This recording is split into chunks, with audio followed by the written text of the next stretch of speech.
Not one, but two deep touchdowns from Drew Lock to Courtland Sutton were the plays of the day on Wednesday. Hello, I'm Phil Milani. Thank you for joining us for our Broncos camp daily recap. Day 5 of camp, and the Broncos were back out of pads. They were also missing two tight ends, Noah Fant and Nick Vanette, both absent. We'll have an update on them in a little bit, but the backups stepped up. Troy Fumagalli had a touchdown in the back of the end zone, and also Jake Butt made a few nice catches as he works his way back from a third torn ACL. I'm healthy. It's part of my story, but I'm out there playing ball, and I'm not looking back. I don't have any excuses for myself.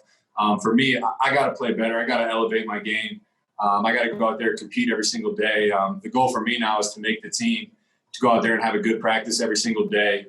To get better every single day, to push my group and help this offense win games. So, the recognition is always great, but I try not to dwell on it too much. I'm trying to continue to push myself to be a better football player. Let's bring in Aric DiLalla now. And Aric, tight ends weren't the only ones having a big day. Like we mentioned off the top of the show, Courtland Sutton was out there balling.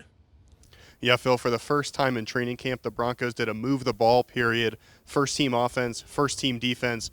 And the first time around, Drew Lock and Courtland Sutton completely dominated. Drew Lock found Courtland down the right side of the field for about a 40-yard gain. They brought the ball back, and Drew Lock went right back to Courtland for a 30-yard touchdown. Just really impressive stuff, and kind of shows you they're going to pick up where they left off last year. There's been so much talk about these rookie wide receivers for the Broncos, but people forget that Courtland Sutton is still a young wideout himself, and he has room to grow himself too. Aric, anybody else impress you here on Wednesday?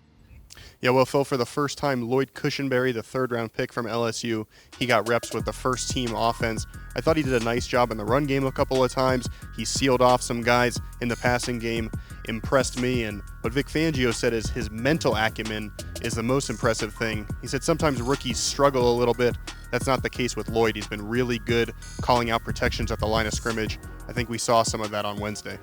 Yeah, Fangio was talking about a lot of rookies, even another guy on the other side of the ball, inside linebacker Justin Stranad. Yeah, Phil, we haven't seen him do too much with the first-team defense, but he's gotten a lot of reps there alongside Josie Jewell with the second team. He shows good speed, he's got good size, works well in coverage. And if you look back at the draft, Phil, he's a guy that would have gone a lot sooner if not for an injury. He's fully healthy now, and I think pretty impressive, and he could play a major role this season.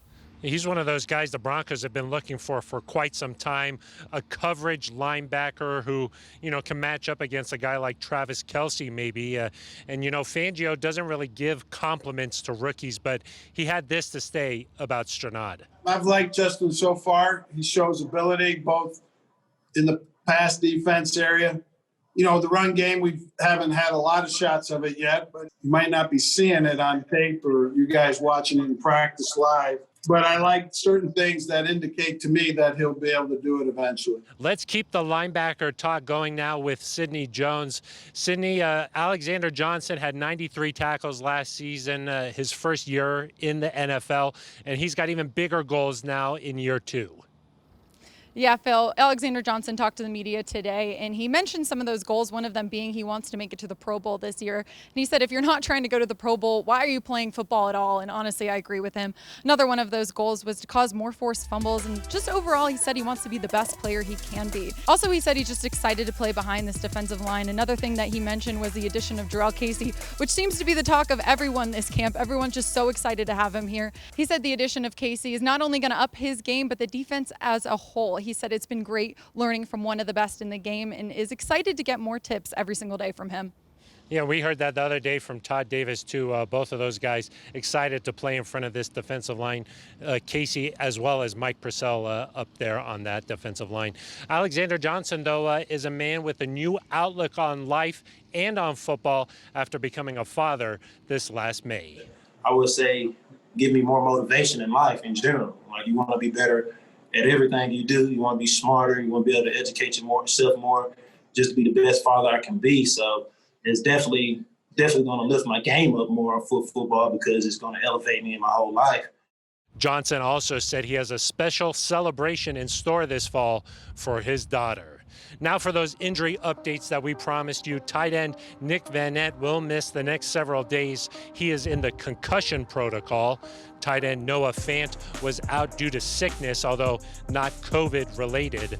Cornerback Devontae Harris missed practice with a knee contusion, and Bradley Chubb was given a rest day as he works his way back from last season's torn ACL.